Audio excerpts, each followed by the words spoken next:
One of the first things the Trump administration did this year was to fire 19 independent inspectors general. These are government watchdogs who are charged with detecting fraud and abuse in the different agencies that they monitor. The New York Times sat down with several of these inspectors general, and what they had to say about what happened and what could happen should worry us all. Dear Christy. Dear Larry. Dear Hannibal. On behalf of President Donald J. Trump, I'm writing to inform you that due to changing priorities, your position as Inspector General is terminated effective immediately.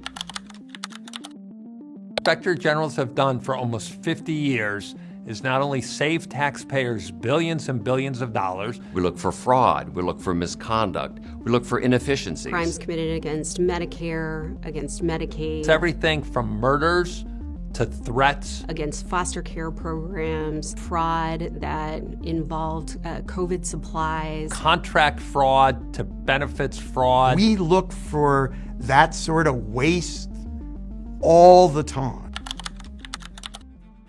This is not a story of a personal tragedy for Mike Ware, right? What American taxpayers should care about is that This was a wholesale removal of 17, 18, 19 inspectors general. This is historic. This has never been done with this number of IGs that have been fired at one time. you took away the people who were charged with ensuring that Americans are covered. The big deal is that you don't want to burn down the institution that is responsible for ensuring that you have independent oversight and transparency in government.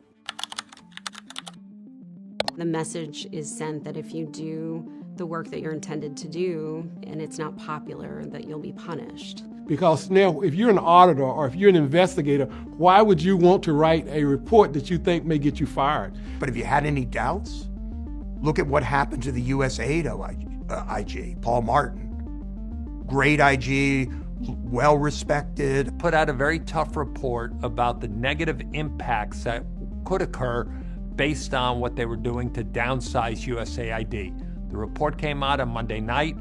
Tuesday, he was fired. This is not exactly how I intended to end my 40-year federal career, but so be it. And who's gonna be brave enough to speak truth to power when speaking truth to power means you're fired the next day?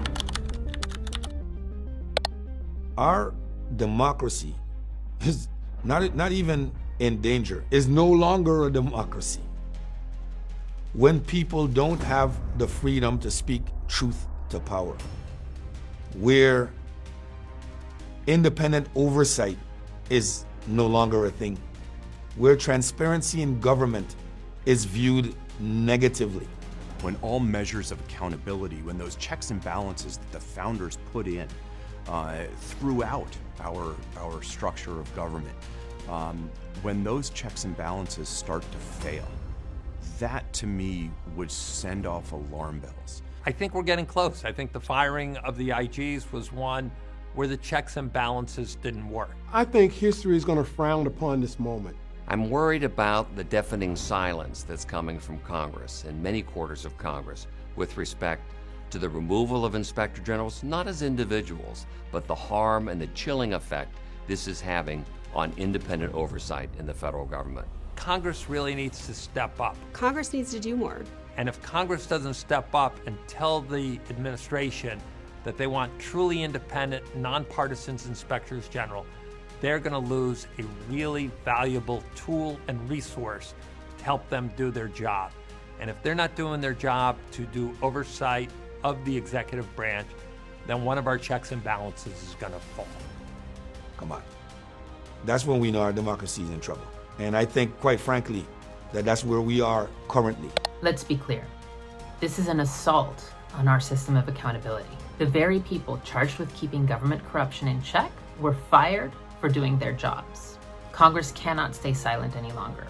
We need our representatives to step up, to do their job, and ensure real oversight. Call your representative now.